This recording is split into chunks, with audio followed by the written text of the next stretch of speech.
Welcome to Reality Tea Times 2, the podcast where we discuss all the trash reality TV we love to hate. I'm Tanika, and today we're going to be discussing The Bachelor, one of two. So, before we hop into the episode, we're just going to do, again, some quick announcements. And we're also going to do some hot goss, Bachelor related, before we hop into the episode. So, first, announcements. So, as we know, again, no 90 day this week, no Love in Translation this week due to the Super Bowl. However, I do want to talk about the halftime show. How fun was that? I was brought back to a place of my childhood with I felt like there wasn't a song that was missed. There wasn't a person who he has collaborated with who is huge, except for the exception of said person who kind of launched his career. We shall keep him nameless on this podcast, but everyone that I feel like was monumental to like some of his music was there. Alicia Keys, Lil Jon, Ludacris. I was freaking. I'm a huge Usher fan, so I was just loving every second of this, every second of it. So yeah, I thought it was absolutely incredible. But with that said, I know they said that there was a reference to Michael Jackson. I clearly missed that, and honestly, again, huge MJ fan over here too. I don't really care because it was so good. I'll probably this is one I will watch again. I definitely would watch this again. But anyway, enough of the Super Bowl. Let's move on. So like I mentioned, this is one episode of 2 for Bachelor. So you should be getting the second episode of this on Friday. Hopefully at the latest. But again, no below deck coverage for this month while we're going through Love is Blind.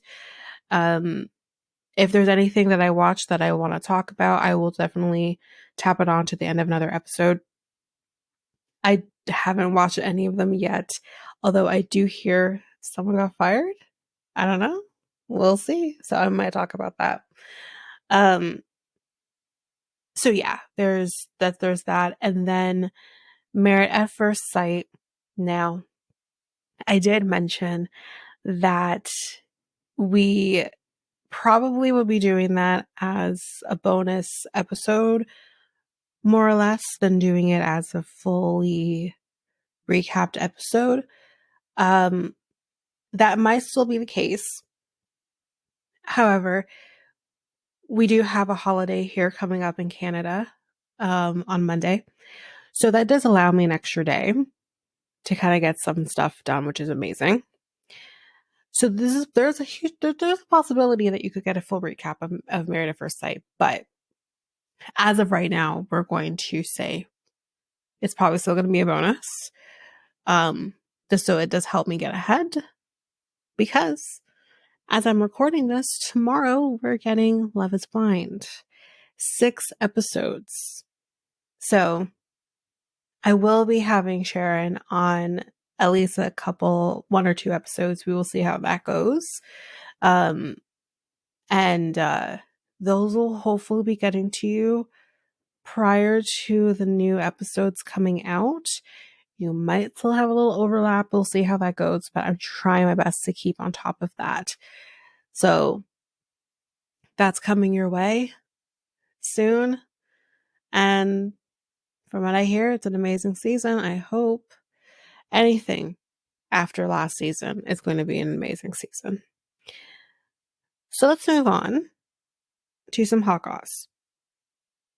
So, first thing that I'm going to talk about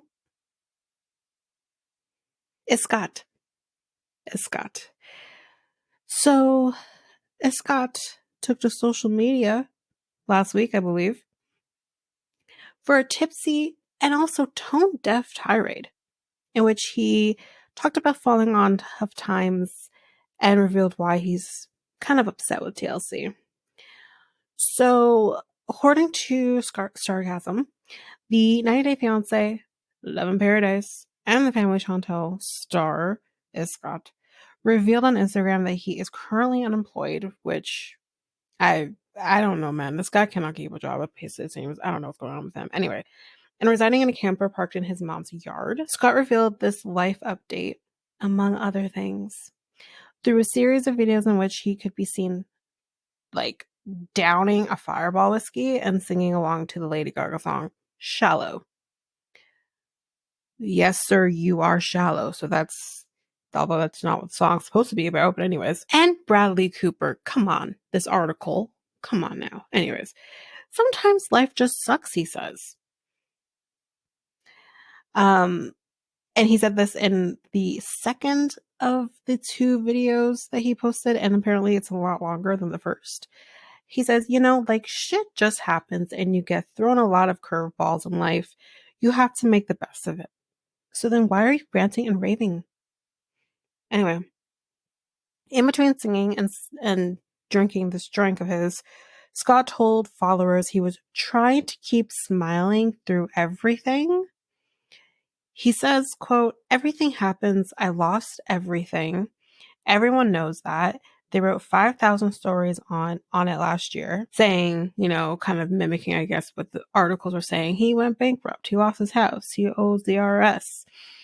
And how he had a stroke, like everything." Well, sir, guess what?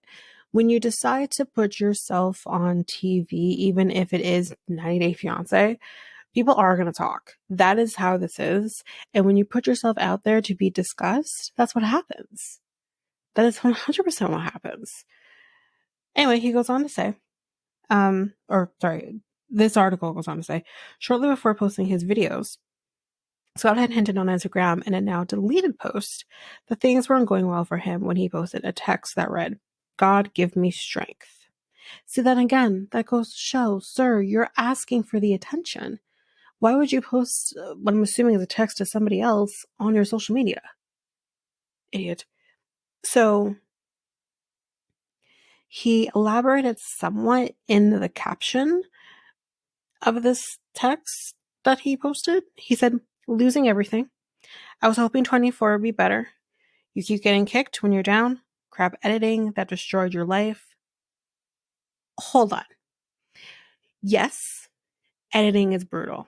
The editing of shows are brutal on these people, which is why I don't go on the shows. Continue to go on the shows because it gives me something to talk about. Number 2, crap editing. Sir,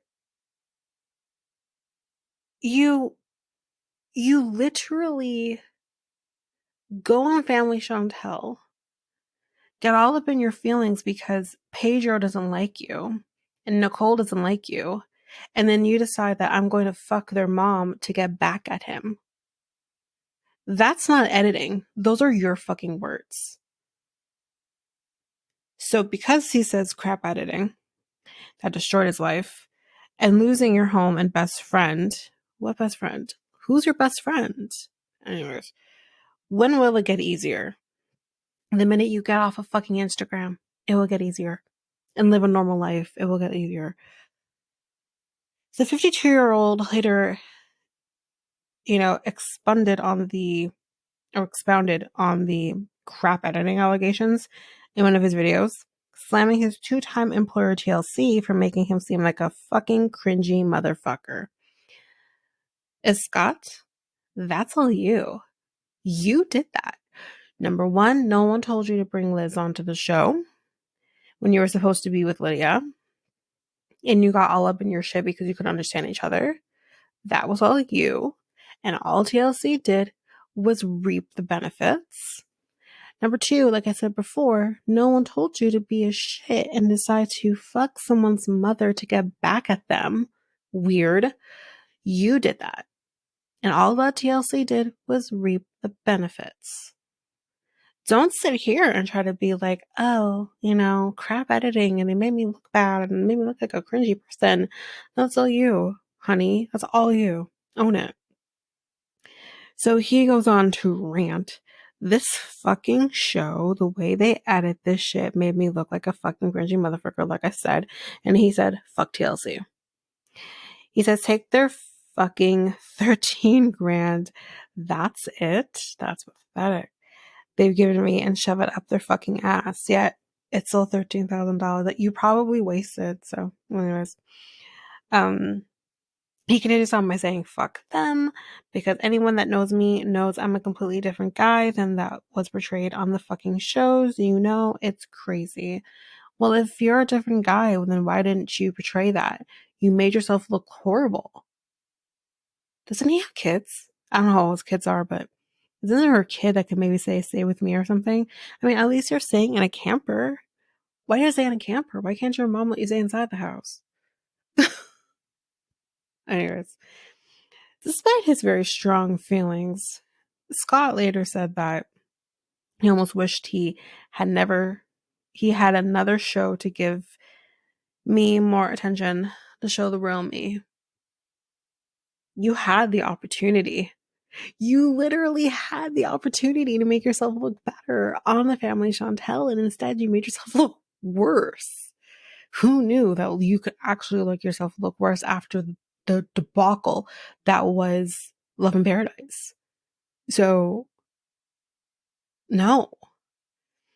Anyway, in the first video Scott posted that night, he thanked those who have reached out to him and presumably joked about possibly scoring a Fireball endorsement now that he has 100,000 followers on Instagram. Yeah, okay. Anyway, that's that for Scott. Next thing, which I will post on our socials. The Golden Bachelorette is officially coming, guys. It's official. It's coming. Don't know who Golden Bachelorette is. Again, as we've mentioned before, don't know if it's somebody new. Don't know if it's someone that we've already seen, although I think that's the best way to go. You're trying to promote the show. Don't know what's going to happen. So, but it's definitely coming. It says that it will be coming in the fall, which is, similarly to what they did with Golden Bachelor. So I predict what basically is going to happen with like what they did this year was we're doing Bachelor right now with Joey. Whoever ends up being Bachelorette from this season will be next. And then we will get the Golden Bachelorette, in September. I think that's what will happen. I don't think this time it's going to be alongside Bachelor in Paradise because from what I understand, Bachelor in Paradise has probably been canceled. That's okay. I'm fine with that. Honestly. It was okay last season, but it's lost what it used to be. So I think it's over, personally. Anyway, that's it. Let's hop into the reason that we were here, The Bachelor, season 28, episode 4. Okay, guys, what I want to say with this episode, I felt all the emotions. I felt angry. I felt irritated. I felt just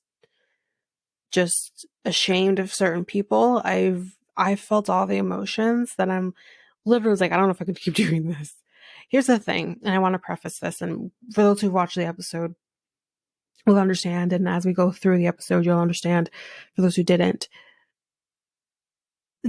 I love drama. I don't love drama. I don't love drama in my life. I love watching other people's drama. This is why I watch reality shows. Started with Jersey Shore. I love watching these shows, and I love seeing the drama. But when you get to this level of girls just being mean to each other and being toxic and not letting things go and addressing women who are trying to let things go and not trying to be toxic and not trying to be mean or bullies or whatever term you want to use, it starts to not be fun for me anymore because all it does is stress me out. Um, and it honestly triggers me a bit because I've dealt with certain things like this where you just try to move on with your life and try to do things differently, and you have mean girls being mean. It really truly feels to me like right now, like some of these women who we will talk about in a little, um, but some of these women are just stuck in high school type of mentality. And it's like, it's ridiculous. It's not, it's just, it's not productive for anybody. It's not healthy mentally for anybody. And it's just not it's becoming not fun anymore. So I don't know what needs to change, but something does. I literally yelled, maybe we need to revamp this season because this is ridiculous. Cause now, we see with tonight's episode, again, I'm recording this on Tuesday.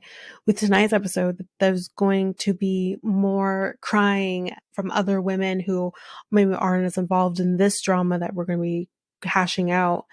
And then from that drama that we've been dealing with this episode, we're getting more, or it's evolving into something else. And I'm quite over it. Honestly, I'm very much over it. I'm trying to ride this out because I do enjoy this show. I do like a lot of these women. Um, but this mean girl mentality, I'm not liking. There is someone in this that I really truly enjoyed seeing and rooted for in the beginning that I no longer root for.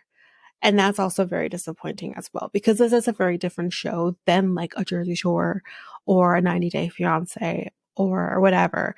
It's very much more around the lines of like Love is Blind or, well, not even so much like a Love is Blind. He's even more different than a Love is Blind. But at the end of this, someone is supposed to fall in love. It is a romance reality show that at the end of the day, yes, there's the drama aspect of things, but then there's also like the rooting for certain women, wanting them to be chosen at the end of this. Maybe someone will be a bachelorette at the end of this. That's what we're rooting for. That's what I want to see. So when I see women being mean to each other, I'm just like, to this extent, like, I feel like this is the worst I have seen in a really long time of women being just horrible to each other. And it's just not okay. So we will see how this goes. Hopefully it's going to be a lot of revamp there. I do know that, spoiler to myself, that at least one of these girls, or that I'm now having an issue with that I didn't before, is going to be there next, tonight's episode is going through the rose ceremony. So I'm hoping that, I'm hoping things change, because I think, again, I mean, I kept chalking it up to age, but at the same time, Cindy was only a year younger than Maria. This particular person is younger, much younger. She's more part of the younger crew, but it's just, I'm quite over it. It's becoming a little too much. But with that said, though, because you probably are thinking, what the hell? Although if you've watched the episode, you probably know what I'm talking about for the most part. Let's get into it. We don't go into the drama right off the bat. We start off with all the women being at the mansion. And you know what? Cindy she just can't get over it. She just can't get over anything. And it was actually really interesting because someone who is close to Cindy, I think it was Kelsey A. I think it was Kelsey A. Literally, like she says, and I thought this was perfect. This was a perfect way to think of it. Was that, Cindy is her friend, but the problem with Cindy that's that she can't get over anything unless she is right. And again, sorry guys, Dr. Phil would say things like, listen, do you want to be right or do you want to be happy? And clearly Cindy wants to be right and not happy. And it's clear. It's actually very interesting to kind of see, like, so this is what it looks like for someone who just wants to be right. and not necessarily wants to be happy. And I think when a lot of that kind of comes in, I don't know if it's hard for me to say if Cindy is a narcissist because, again, I don't know enough about her to know if that is the case. I can definitely tell she's manipulative.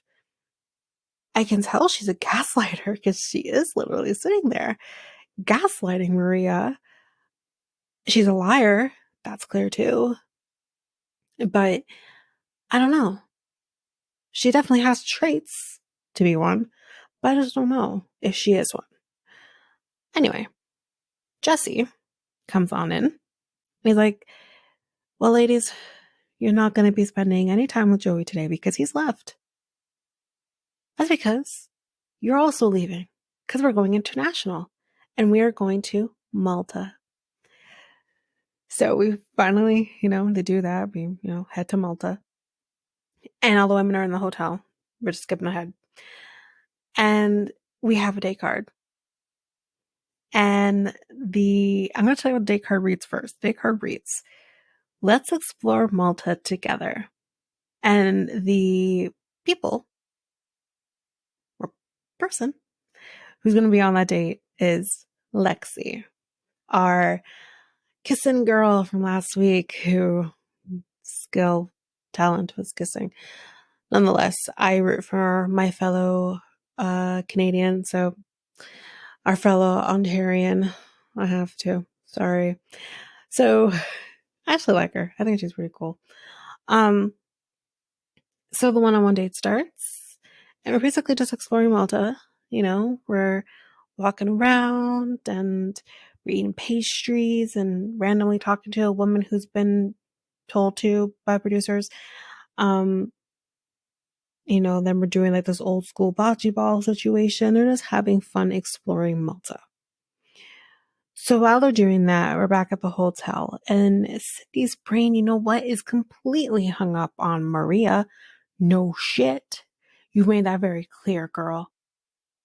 And she's like, she's going to make sure Joey knows that Maria's the problem and all of this. And I'm like, and this kind of comes back a little later. Cindy, why are you so hyper focused on getting rid of Maria when you should be more focused on establishing your relationship with Joey? Because girl, you don't have one. You have not established one. You have talked to Joey more about the shit happening in the house, which nothing is happening in the house, but you're more concerned with the shit that's happening in the house than your fucking relationship with Joey. You have not established that. So how about we stop? Or not, because then you get to go home, hopefully. Fingers crossed. And, it's ridiculous. Anyway. So we're back at the date now. And we're sitting in this beautiful church. Seriously, we don't see churches like this in my area. These churches are gorgeous. The paintings are just extravagant. There's nothing like that anywhere but in Europe. I feel like it's just so beautiful. So she's getting very emotional though, because this kind of reminds her of her grandpa. He was a painter. Her grandpa has since passed away and she was very close with him. So then this priest basically just shows up and they kind of start talking about like marriage and all of this and whatever, again, producers. And she does say though, in like a interview thing, that she does have something really big to tell him. I forget that Lexi is the girl who actually said we've kind of heard kind of inklings of this. That she's the one who has something going on that could be affecting her reproductive possibilities. So we still don't know what that is, but we are about to find out. So before we do, back at the hotel, we have a date card at the hotel, and it's a group date. So we'll just list off everybody. So we have Jen, Daisy, Edwina, Kaylin, Allison, Rachel, Autumn, Kelsey T, Jess, Medina, Leah, and Kelsey A. And the card reads, "True love is worth fighting for." So with this, we're starting to kind of put two and two together. Literally. We're starting to put two and two together. That okay. Lex is on the 101. Everyone's been mentioned on this day card, except for two. And that is Maria and Cindy. Which means we all can tell where this is headed. That is most likely going to be a 2-on-1. So with this revelation of the 2-on-1 potentially being a thing, the other women tell both Sydney and Maria, listen, just put your best foot forward. Don't even bring this shit up. Just be you. And Maria's like, listen, like, I get that. I want to do all of that, but it's my character that's being assassinated here. I'm being told that I'm a bully and I'm verbally abusive. So like, I don't know how to approach any of this. And Kelsey T literally says, just go into this being yourself. Yet Sydney can't take that advice because she's like, I have been put through the ringer. And Cindy and her fake ass tears later on too. I'm just like right after this, as she went outside, I guess, and they filmed her outside, and she was like, quote unquote, crying, but she really fucking wasn't crying. And I was like, bitch, whose tears? Where are these tears? Where are the tears? Because listen, I'm a believer. I know some people don't have tear ducts and whatever, and they don't have the capability of actually crying and make like tears. But I'm sorry, when you're wiping away your eyes as if there's tears in them, then I'm thinking then there should be tears in them. I'm assuming you do have tear ducts and you can tear up. So clearly, you're trying to make it seem like you're crying and you're so emotional, but you're not. Where are the tears, girl? Where are your tears? Because I don't see them. Listen, I look for them. I look for them. When I see you trying to cry and I know you're a manipulative bitch, I look for them. And I'm like, where are the tears them? Where are the tears? I don't see them. Micro tears. Where are they? There are no tears. So her fake ass crying, she can keep it. I don't like this person. Anyways, back to the date. So, Lexi tells him kind of like her little story and everything. And she just kind of talks about how, like, after college, she moved to San Francisco, got a job there, and then she moved to New York. I guess she got another job there. And she said when she moved to New York, though, she started to get really sick. So she gets a doctor. I don't know what kind of doctor this is. She didn't mention that. Doesn't really matter. She ended up going into surgery it's not clear, like, what prompted the surgery, why they decided to do the surgery, not sure. But she does say that ultimately she was diagnosed with stage 5 endometriosis. And I'm like, well, holy shit. Because that's the thing with, oh man, that's horrible. And I kind of miss, because I don't have endometriosis, so I don't have a lot of knowledge of that. I've known of people who have had it. I know there are some celebrities coming forward talking about their experiences with that. For example, Halsey is one that comes to mind. But she kind of says, like, I guess the endometrium, I believe is how you say it, which I should know. I'm a woman. I do have it, but it's supposed to be growing where it's supposed to be growing, which is assuming somewhere in your uterus where it's supposed to be. But instead, what ends up happening is that it grows on other organs. And for her, in her case, it was growing on her lungs, other organs as well. And it was really bad. So they had to remove it off of the other organs.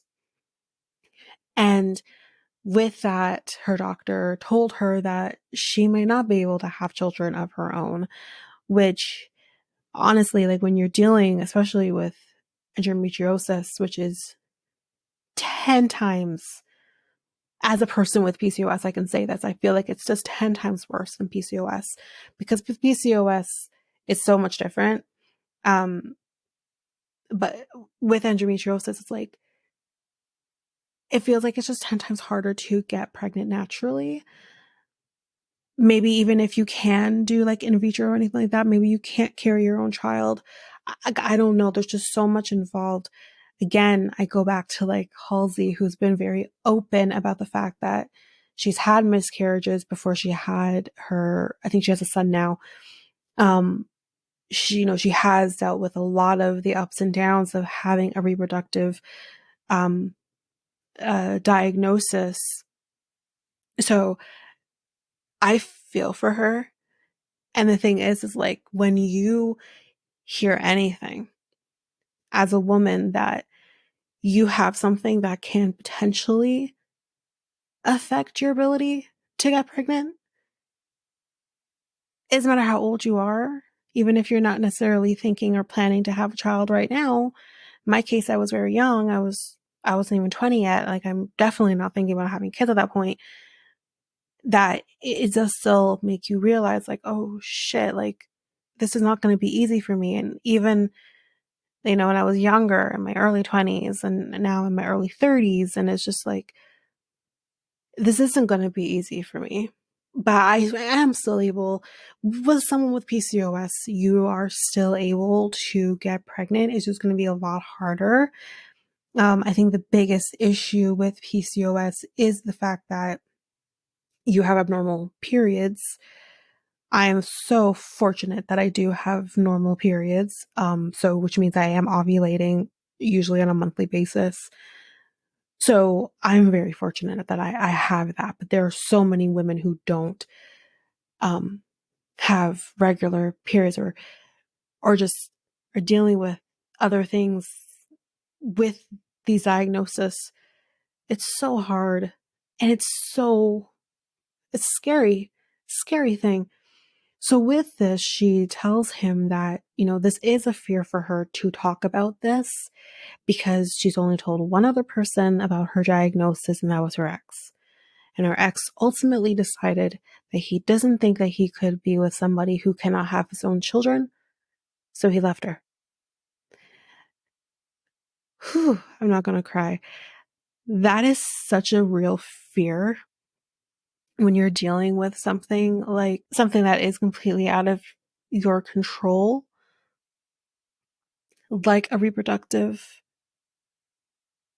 diagnosis, disease or disorder, or whatever the case may be. It is really hard to then go to your partner for whom you think, I could see having children with you. And then they come back and say, well, this is going to be too hard, or it's not going to be possible. So I don't know if I want to do this. It's not an easy thing to hear. And it's so scary to tell someone that. I've only ever had to tell 2 men in my life, and that was my ex-husband and the person I'm with now. And I mean, my ex handled it very well for the most part. He still had the confidence that something could have happened, which I was thankful for.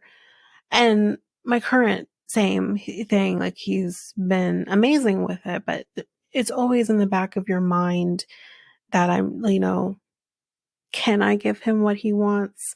Can I give myself what I want? And it's such a fear.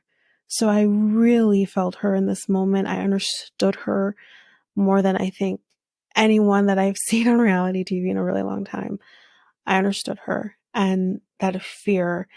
And Joey does say, kind of off to the side, that, he's never really thought about whether or not you might be with a woman who maybe can't have his children naturally, um, or have his, have biological children, or the case may be.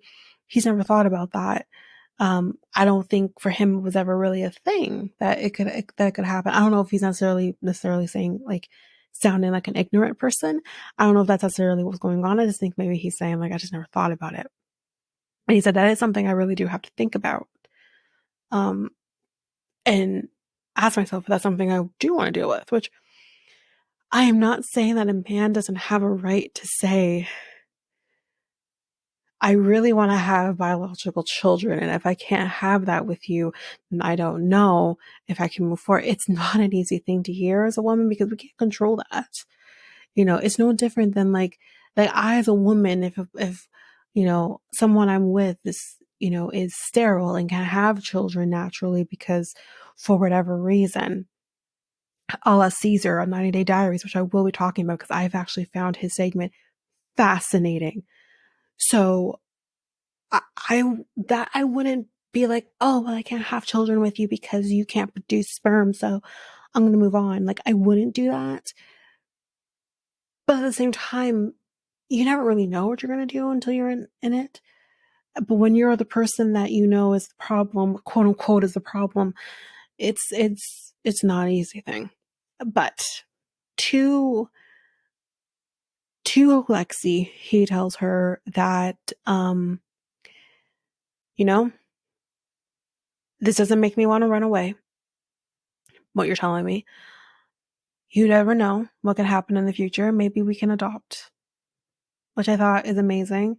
Because at the end of the day, like, listen, like, yes, I think the dream for a lot of people is to have biological children. Well, not for everybody, but for a lot of people, the dream is to have biological children.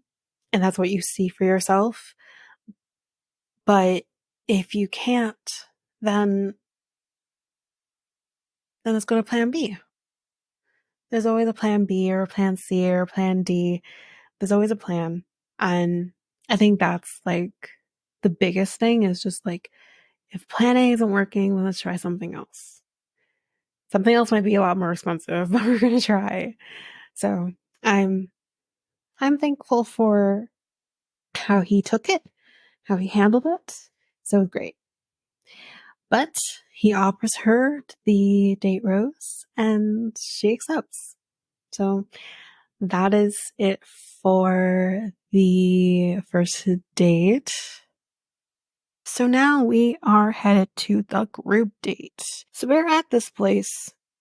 I don't know what the place is called. The Wrestling place that also used to be filmed at the game. Well, they used to be filming Game of Thrones here, and I'm just like, oh yeah, I've seen there before because I've actually Game of Thrones is a show that I need to dedicate all of my time to so I can actually finish it.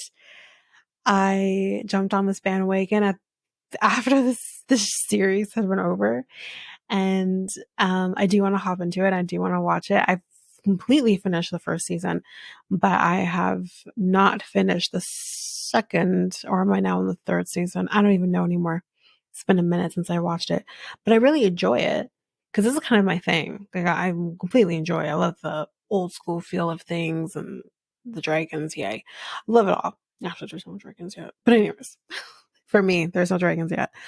But I do remember this particular place because I think for me, what tipped it off was like, there's like these stone things, like kind of like the posts. And I'm like, oh, yeah, I remember that. And he, Joey's fangirling because he's like, he loved Game of Thrones.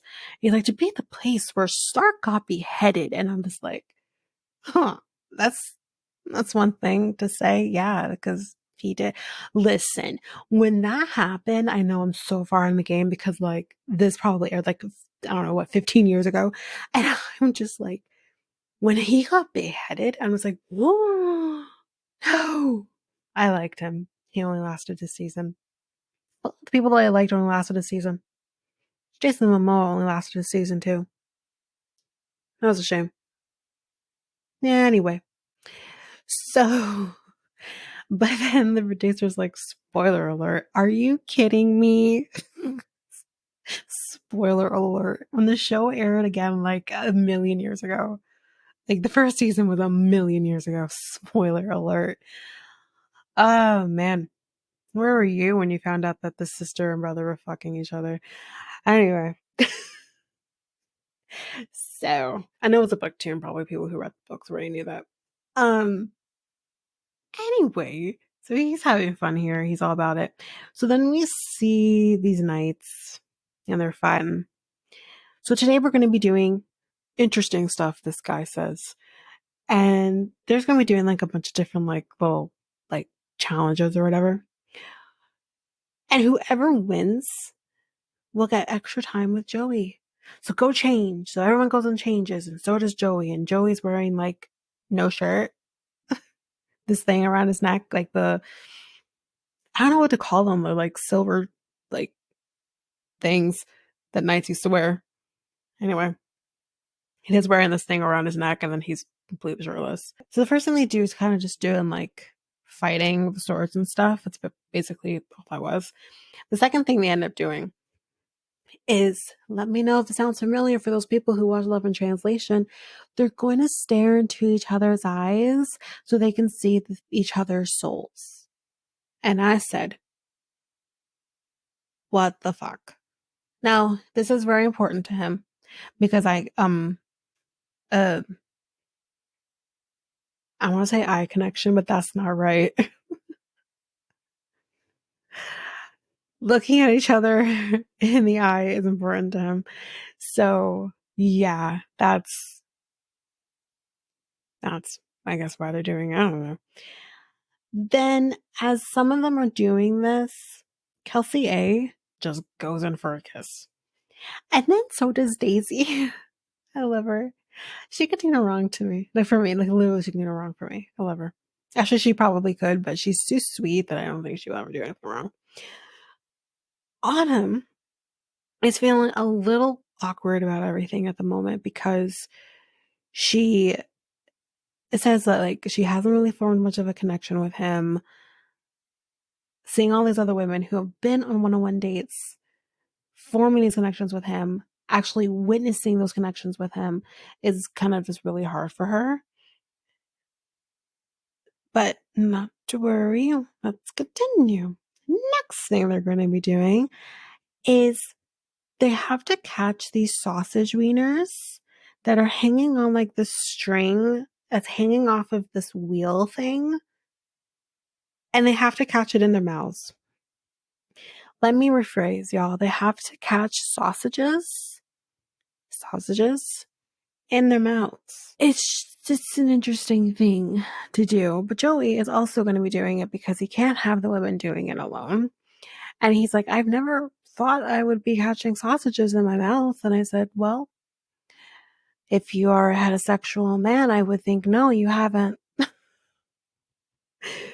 So they start doing it. People are cheating, they say. And Allison literally admits, yep, I'm cheating. Yeah. Jess kind of just sees these sausages coming at her and she's like, the fuck? She's like, I do not want to be anywhere near these things. She said at one point, I never want to see another sausage again in my life. Producers troll the fuck out of her and literally like throw a sausage at her. It's so funny. Autumn was like, listen, I've been told what I need to do. I am a knight, so I'm going to get the sausage in my mouth. And she gets the sausage and she takes a bite. So she got it in her mouth. So who wins extra time with Joey after all of this? Well, Autumn. Of course. Autumn won. So she did get some extra time with him, which is great. And they go off to like the other side of this castle and they look out at the water and they kiss. So now we're at the night portion of the date. Daisy and Joey are talking about kids and kid names. That's pretty big. Kelsey T wants to remind him, I'm here. I'm here. You got everything that I want and I feel like I'm being ignored. I'm here. They do kiss eventually. He says that he kind of feels butterflies in his tummy when he talks to Kelsey T. So she's clearly having an effect on him. So yeah. Back at the hotel, Lord, the awkwardness of this. The day card comes, and of course it is that 2-on-1 date, and it reads, meet me on the water. Sydney just knows that she's right. She's so right. She's so right. This bitch. So yeah. Back at the date now, Jess tells him that she feels like she could could be falling for him. Like it's a possibility she could. But at the end of the night, he gives a group date rose to Kelsey T. Interesting. So, but that's that for the group date. We're going to take a quick little break here, and when we come back, we will jump in with the rest of the episode. Have you ever thought of starting your very own podcast? Doing the research, I found something that would have made editing easy and seamless and makes the podcasting experience just that much easier. And I am talking about Ludo. This is a podcast software that I use for our editing of our episodes. It is amazing. It is easy. You're also able to get help from doing chats and getting the information that maybe you just need a little more help with. They also have access to different articles that can also help you that have been just godsends for me. Also with Ludo, you can create clips, you can do your ads, that's like this very one I'm doing right now, and you can create your trailer very seamlessly just by the clicks of buttons. You can also use Ludo to publish your episodes just straight from the software. It's so easy. I highly recommend it. You can get access to Ludo by using our unique link, which you can find on our show notes, just down there at the bottom at the show notes. And you can get access to an easy software. And I am back. So let's hop into the rest of this episode. So Cindy says the next day, she says that she is like Maria is not suitable to be his wife. What the fuck do you know? How do you? I love when people have the opinion to be like, oh, they're not suitable, or I don't see joy with that person. You don't know what someone's type is. You can't make those assumptions. Just because he's with someone like you doesn't mean that he may not be with somebody different, completely different from you, and still love that person in that way. You know, like, I hate when people say shit like this. But she continues on by saying, I have a game plan. Oh, do you? We shall see what that game plan is.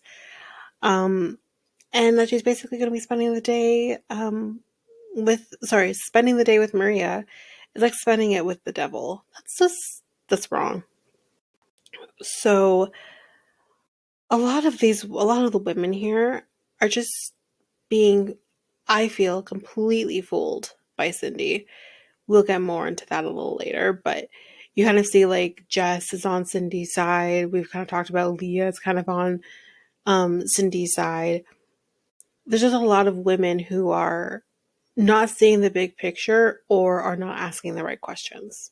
Just judging and making assumptions right off the bat. We are headed now to the date.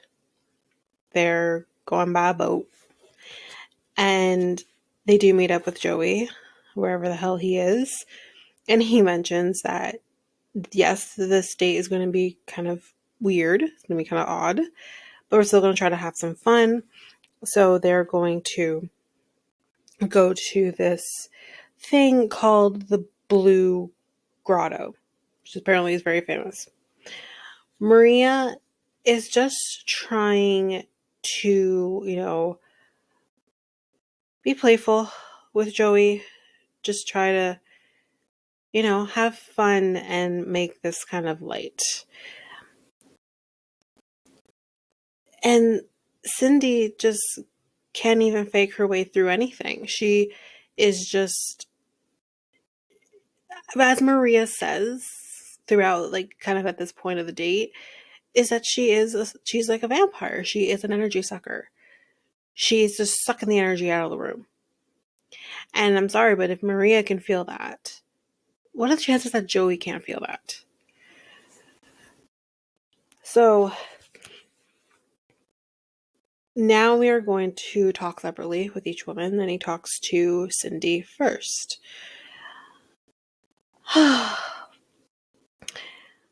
I'm gonna say a trigger warning for just this fuckery. Just fuckery. Trigger warning for fuckery. Because this idiot literally says to him, well, when you left the pool party, she started attacking people. Attacking who? She barely said 2 words. She only said something towards the end, which I had missed in the recap last week, but she literally said some things at the end, just kind of being like, I'm so confused by what you're telling him, because he's telling me what you're saying. And that's not, like, just being very calm, only directing it at Cindy. She wasn't attacking anybody else. What the fuck are you talking about? Unless there's something we're not seeing. But based on something Maria says a little later, we may not see it, but doesn't mean that they're not being recorded. So,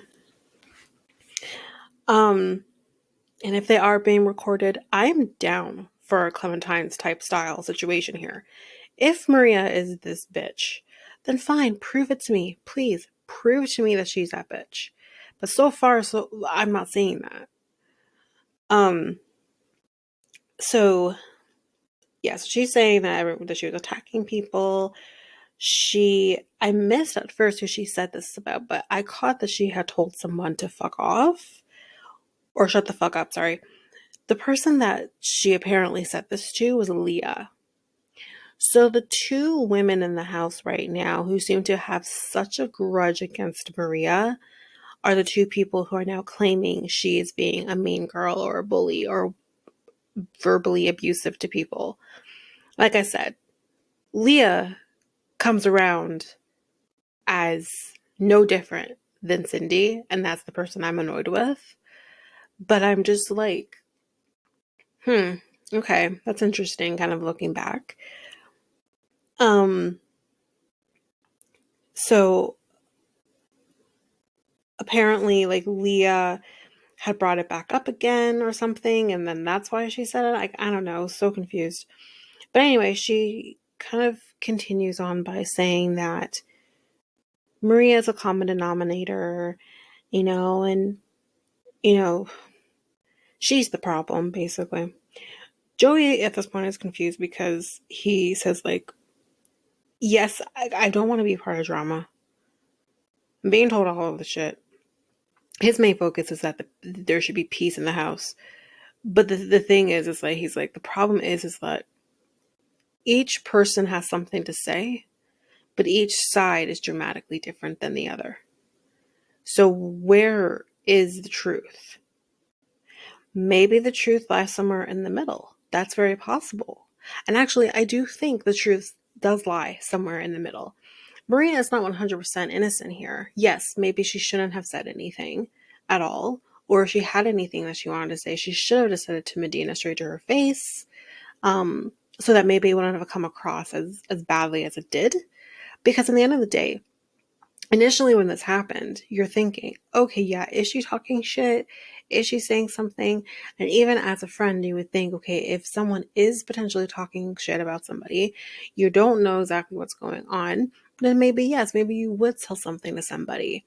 Personally, though, for me, just because you do learn that if you take things out of context and you blow it up, you just make an ass out of yourself. And I think the best way to go about things is to ensure what you've heard is correct. So go to the source and just iron it out. If you don't like what you hear, then go accordingly.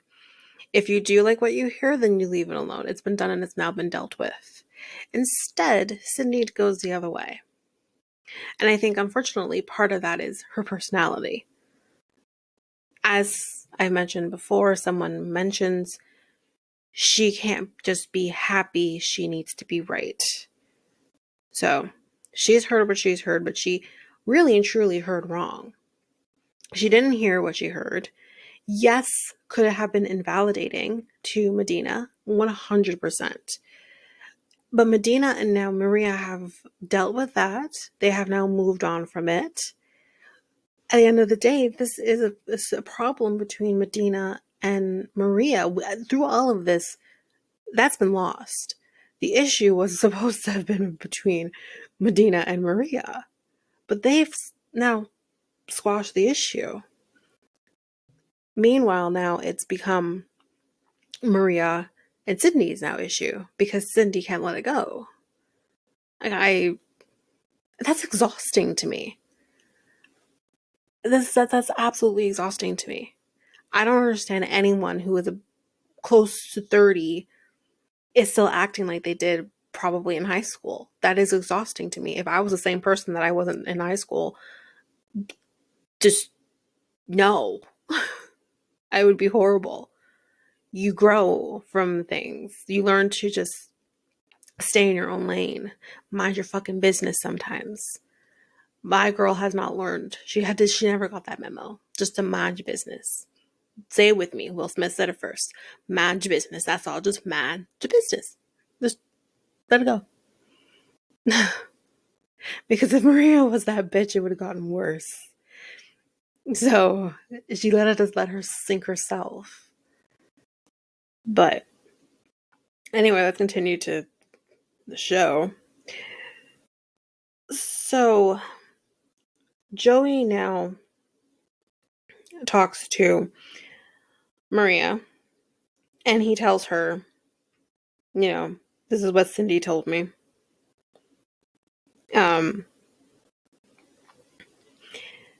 And she says, listen, I truly left this behind me in LA.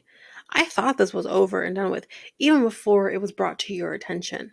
And that is true. She talked to Medina before Cindy had decided to talk to Joey. Or had the chance to talk to Joey. She's like, I thought this was over. And she had said before, this was not a big deal. It's been blown out of proportion. So she's like, I really truly want to put this behind me, but for whatever reason, it just can't stop. It can't go away. And AKA, she won't drop it. She asks if this is something that he can kind of look past. And he says he honestly, he doesn't know, but he wants to try. And then it's kind of the end of the conversation between Maria and Joey, but Maria goes back to sit beside Cindy, and she's like, you know what? I wasn't going to say anything to you more than I have to. I had no intentions of, saying anything. But she's like, but I told Leah to shut the fuck up? Like, what the fuck are you talking about, basically? Well, Cindy's, already getting her words that are trying to get her words in anyways. And Maria's like, there are cameras in the house, right? Filming us all the time. So that this could be discredited. And she's like, well, you're being, horrible to not only me, but, everybody in the house. And it's not just me, it's everybody. And she's like, it's everybody. Well, bring everybody here. Let's figure this out. It doesn't make any sense because it's not everybody. That's incorrect. And the people who are agreeing with Cindy are the ones who don't have a fucking head in their heads. Brain in their heads is what I meant to say. And can think for themselves. They're just following the cool girl or the famous girl, the popular girl. It feels like, honestly, It feels like Cindy is Regina George, although she wishes she could have been a Regina George. And everyone else is Gretchen and everybody else. I can't remember their names at the moment. That's what it feels like. And Maria, well, not, yeah, so like Maria is like the Lindsay Lohan of the Mean Girls or like whatever. And it's not even Lindsay Lohan, of the other ones. The other ones. But it's just like, it's been a minute since I've seen the movie, guys. Give me a break. But it's just, it's ridiculous. This whole thing is ridiculous. And the whole thing of Cindy saying that she's coming in and like, I'm coming in with a game plan. And it's like, so this was your game plan? Lying? Because for anyone to come in and say I'm coming in with a game plan means that they're lying. Here's the thing. At first, when I heard this, I said, well, let's talk to Leah. But then after what I see at the cocktail party after this, it just kind of goes to show I don't trust Leah either. I'm happy she burned that fucking card in the fire.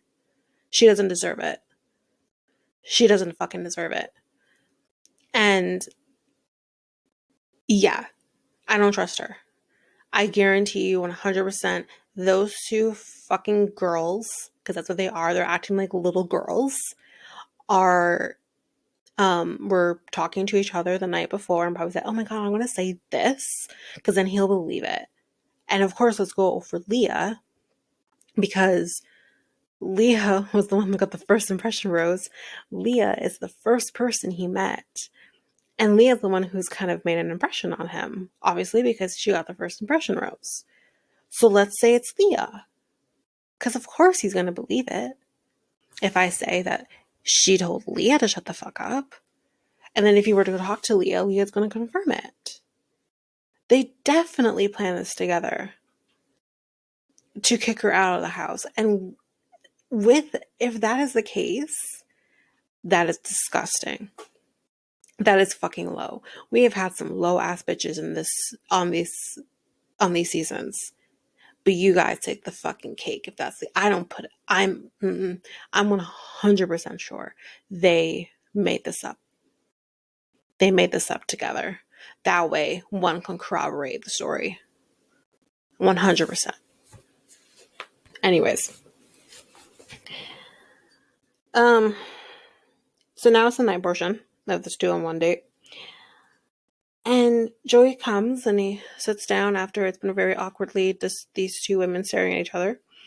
And Joey says, I do have some more questions I need to ask each of you. Cindy, I'm going to start with you. And he asks Cindy, do you see a future between us? And she says, of course. I mean, this is why, she's been speaking her truth. And, she thinks that there is a legitimate connection. And I said, where, when, where, how, why, when, what are you talking about? There's no genuine connection between. I'm surprised you're still here. Leave the drama behind. I'm surprised you're still here. Because you don't have a fucking connection with him. You've been too hung up on Maria. You've been literally up Maria's ass the entire fucking time you've been on this show. You don't have a connection with Joey. What the fuck are you talking about? And the fact that you can be that fucking deluded that you actually think you have a fucking connection with him, at least be fucking realistic with yourself and come to realize, listen, I know we don't have a very genuine connection, but I do want to work on that. And I feel the only way that I can work on that is if, maybe some of the toxicity in the house could be gone. That's how you play this fucking game, bitch. Like, I don't understand. If you're going to try to get somebody out of the house, although I'm happy she was that stupid, but if you're going to try to get somebody out of the house, then play it right. You didn't play it fucking right. Don't be a manipulative, cunning bitch if you can't handle it. Or do it right. Anyways. So, he also asks Maria the same questions. He kind of asks both of them, but kind of like two questions. But they're the same. And pretty much summing them up anyways. But Maria says, listen, when I first got here, the answer is yes. I definitely thought that we had a future. But now, with having to defend myself, I do have unanswered questions. But listen, I didn't want to do the 2-on-1 date, but I did. I showed up. But my hope of you and of this journey is that if you don't see a connection with me, that you don't give me the rose. And I also would say in return that if I don't feel a connection with you, then I will leave. I 100% believe her. She don't need this shit. We'll get more to that a little later, but she doesn't need this fucking shit. For what? Joey? Fuck that. This isn't worth it to me. Cattiness and mean girlness, or that's not a word, but it's not worth it just so you can try to find love and maybe not be one of the women at the end. Fuck that shit. Anyways,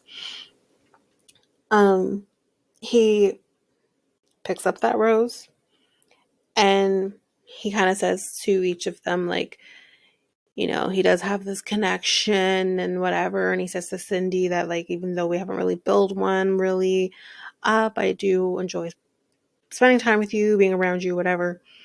But he ultimately gives the rose to Maria. And when I tell you how excited I was, I said, yes! The witch is gone, the wicked witch, the witch is gone. I was so happy. I'm like, finally, this girl is gone. And now finally I can start enjoying the show because this toxicity of Cindy is gone. And, you know, things are not going to be necessarily perfect, but it's going to be a bit better. It's something that I can swallow this. Or can I? But I was very happy to finally see this girl gone. And he's like, so can I walk you out? I said, yeah, let's let her walk herself out. She doesn't even walk out. But Cindy says, I'm shocked. I don't think he knows her. I don't think he knows you. You didn't allow him to get to know you. But you allowed him to realize the cattiness and the girl who's all up in the drama. Word of advice, ladies, men, whoever needs to hear this. If you want to get the attention of a guy, and I mean, you don't need to get the attention of a guy, but if you want that, and you want to be with somebody, word of advice, don't show your ass right out the beginning. Let him get comfortable with you a little bit. Let him like you. Let him get lost in the sauce. Let him do all of that shit first. And then you show him your crazy side. Like, you don't lead with your crazy side. Anyway. So, she's like, you know, like, I don't think he knows her, and like, I don't think he's gonna be like happy, or like whatever the hell. Like, she's just kind of continuously talking about Maria. And I wrote down, I said, Cindy, let me cut you something very straight here to you. If he had formed a genuine connection with you, that he's really truly struggling between the two of you, then that's one thing. That is one thing. But he never had the intent. I guarantee you, he never had the intentions of giving Cindy a rose that night. He was only either going to give it to Maria or give it to no one. That's what he was going to do. This girl is so delusional that she actually thinks that she would have gotten a rose or something. I don't know. But it's not about Maria. It wasn't about, in this particular case, I don't think this is over yet. It's not. But this is about the fact that, did he have a connection with Cindy? And the answer was no. It wasn't about whether it was going to be between Cindy or Maria. Cindy never stood a chance. It was whether or not he was going to keep Maria or not. He was never keeping you on the show. It was done. Like I said, I'm surprised he kept you. I literally think productions like, keep her. We could do a 2-on-1 between these two. I personally think he should have given the rose last week to what's her face? The black girl. I can't remember her name now. Anyways, I think he should have given it to her. Yeah. You don't have a lot of black girls on the show. But one of them. The one who cried a lot. The one who nosedived. Her. I think he should have given it to her. He had more of a connection with her than he did with Cindy. Like, anyways, he does give the rose to Maria, like I said. But initially, he actually didn't give it to Maria. He just said, I can't give it to you, Cindy. Let me get you the fuck out of here kind of situation. Then he gives it to her, to Maria. And then after she gives her the rose, someone starts singing Ave Maria. This is how you know it was always going to happen this way. Come on now. There's not a song out there calling Ave Cindy. Doesn't roll the tongue right. So of course, back at the hotel, the women see that Cindy's bag is the one going. And everyone's very shocked to see that Cindy's gone, or at least some of them are anyways, are shocked that Cindy is gone. And I'm like, you're all delusional then if you're actually shocked that Cindy is gone.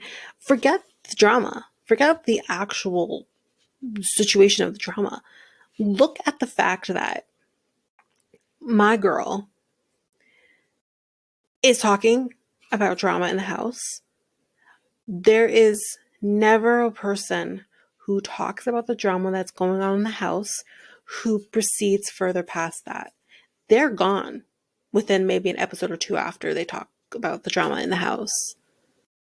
That's statistics. That's how it works. Anyway, that's it for the 2-on-1 date. Let's move on to the cocktail party. So Maria says, listen, I have the rose. I've had my time with him. I'm going to not try to get any time with him tonight. I'm going to stay out of people's ways. I'm going to stay in my lane. I'm going to keep quiet. That's my plan for tonight. Perfect plan.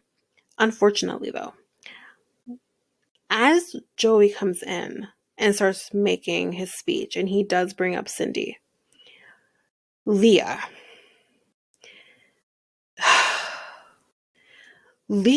is literally side-eyeing Maria during the speech. Like giving her an evil look.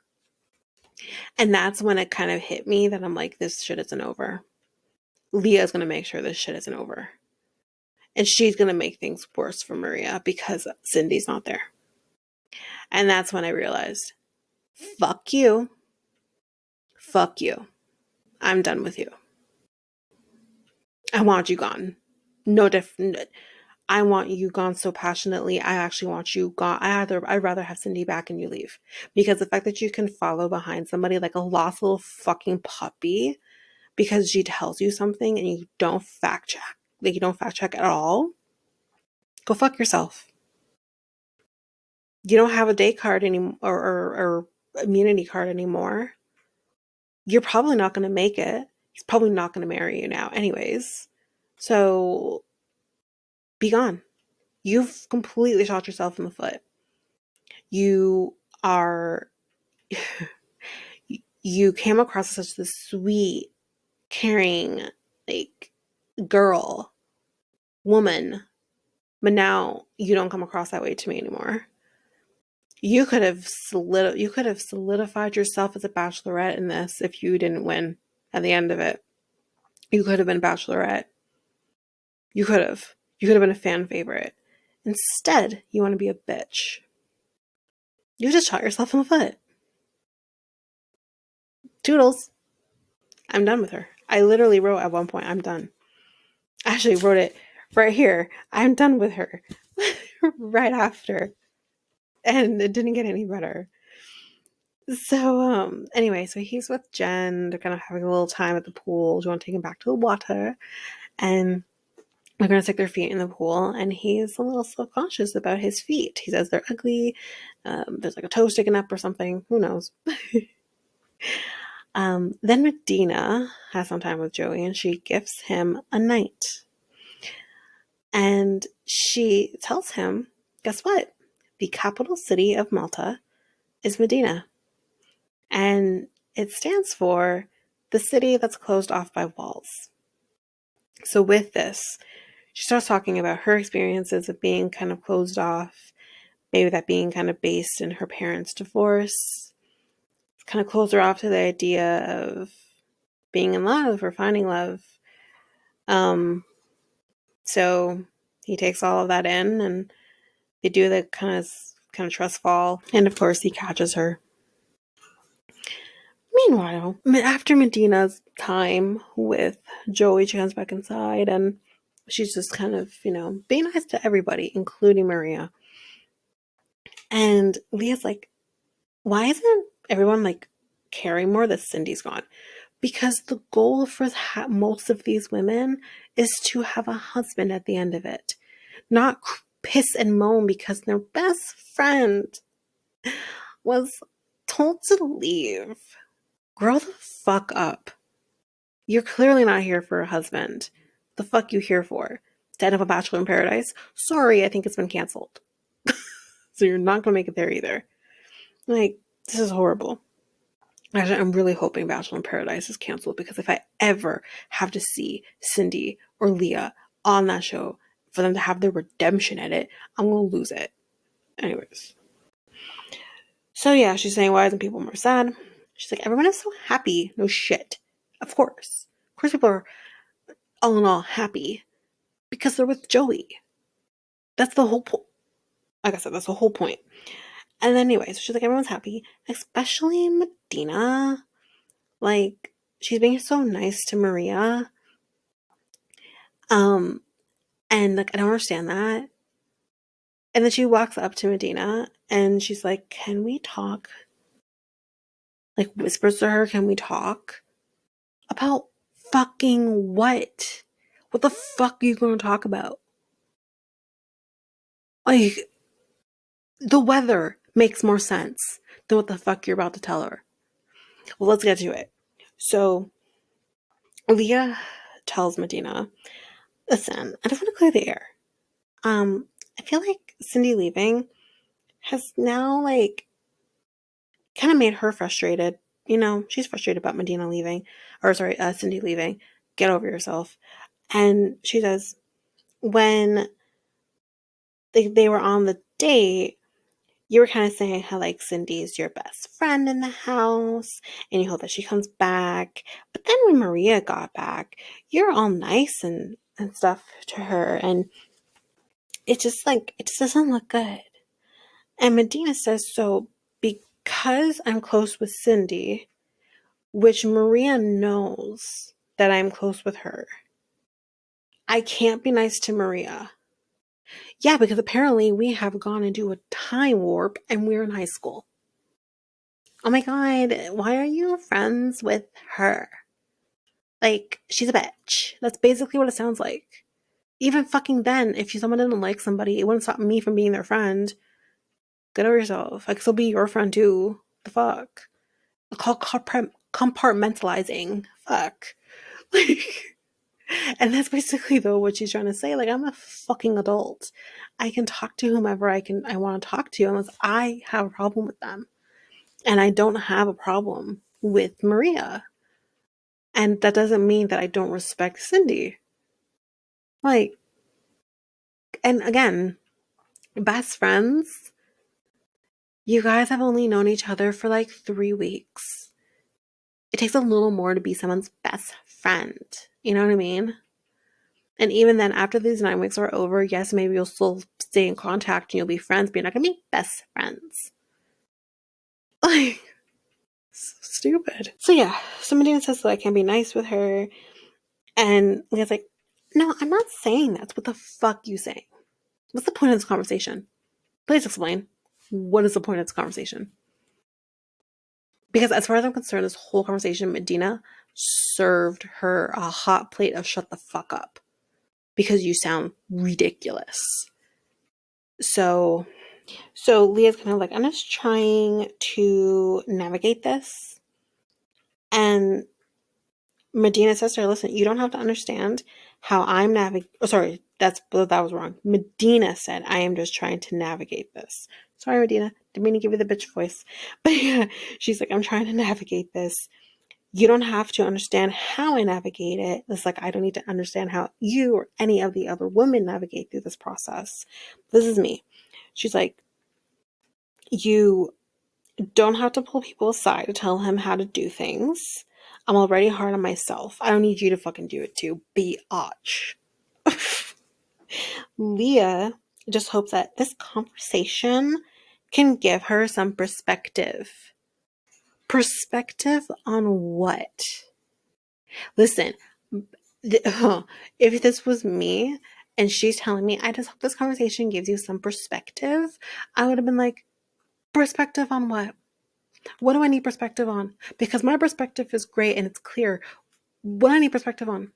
Maybe you need perspective on something because clearly you're lacking something. I don't know, tell you, but I'm good. Like, this is why I could never be around a lot of women at one time. It's too much. I just don't have patience for nonsense. That's the thing. I am a Maria. I'd be like, I'm done with this. I'm going to go over here and do my thing. Maybe it's a Canadian thing. I don't know. But I'm going to do my thing. I'm going to come over here. I'm going to do me. And just stay out of this drama because I don't have the patience for you, and, well, shit, you too. Like, I don't have time for this. So, yeah, no.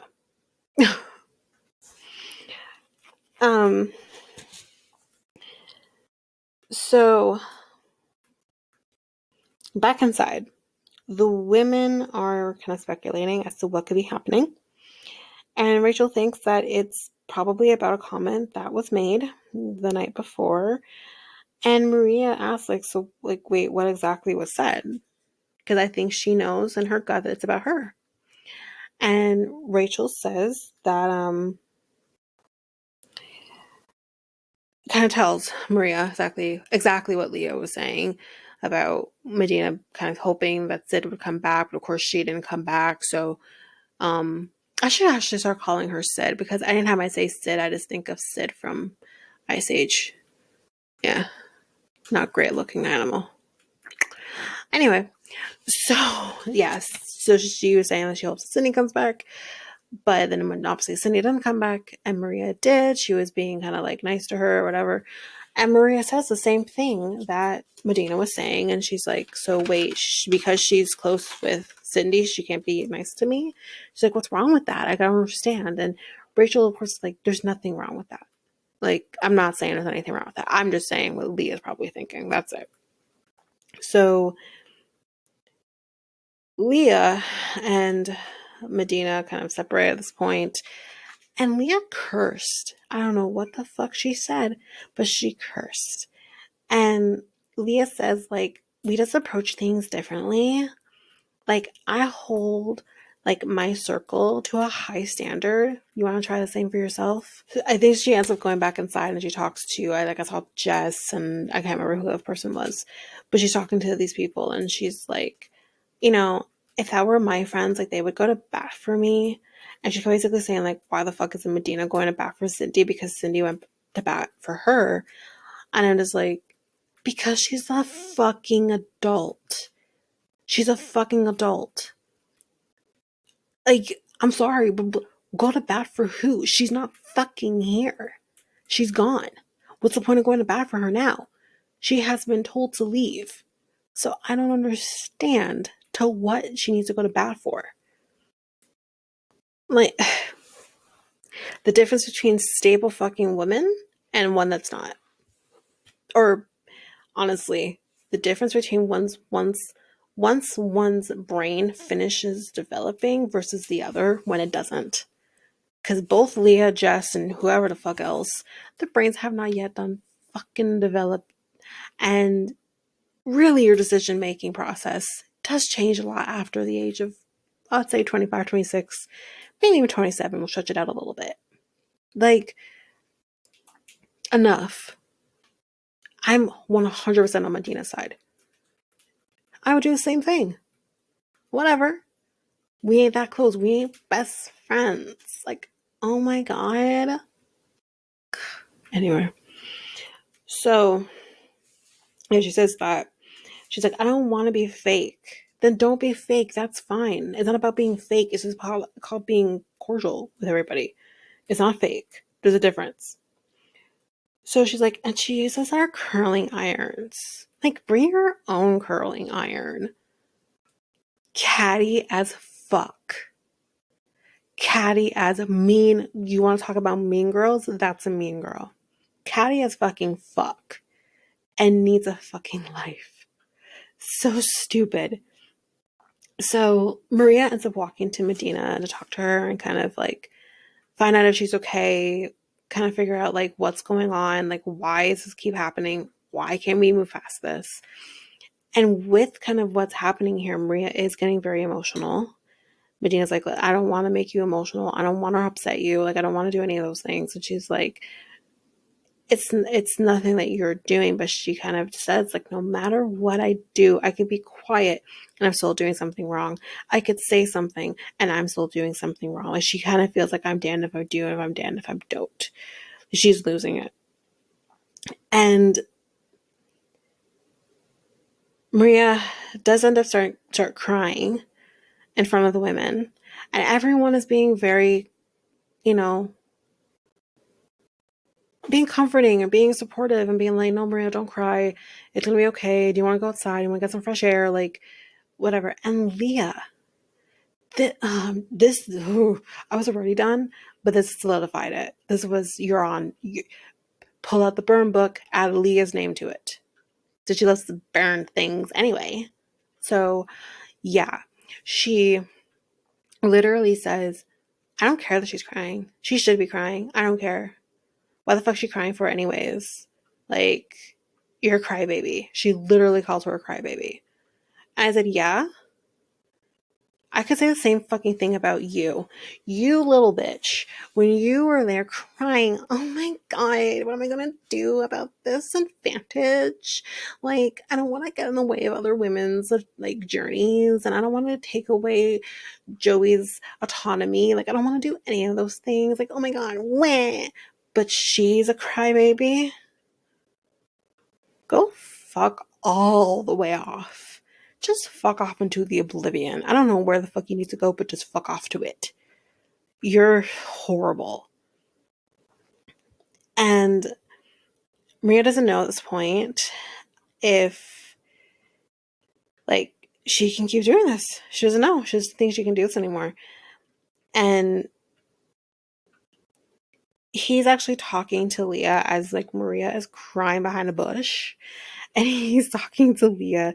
And of course, just like her fucking best friend before her, literally says to him, like, we were all kind of really surprised that, like, Cindy went home and, like, Maria came back. Like, I'm not trying to say that I don't trust your judgment, but you don't fucking trust this judgment. Otherwise, you wouldn't be talking about it. But I just, like, question your choices. Let's be fucking real. It's what you really wanted to say. And I'm just like, shut the fuck up. You need to understand shit. You're on your own journey as Maria's on hers. You need to understand shit. And at the end of the day, both you and your best friend can't win at the end. Only one person. This isn't Seeking Sister Wife. This is Bachelor when you find one person at the end. And it's usually monogamy. So this is ridiculous. So anyways, while, you know, she's bringing the shit back up again, Maria is like, I'm ready to go. She's like, he can get my rose to somebody else. I'm good. I'm done. I can't do this anymore. And that is the end of this episode. So when you get this, you have already seen the second episode. I'm recording this on the same night as the episode airs. So we'll see. Actually, I might. No, I probably can't watch it. So anyway, but yeah, you'll get the second episode either Thursday or Friday. Yeah, that's the end of this crazy fucking episode. So if you like what you heard, please Share us with everyone in your life. Please also rate and review. That helps our growth, which you can do at either Apple Podcasts or Spotify. And we're on every one of your favorite podcast apps.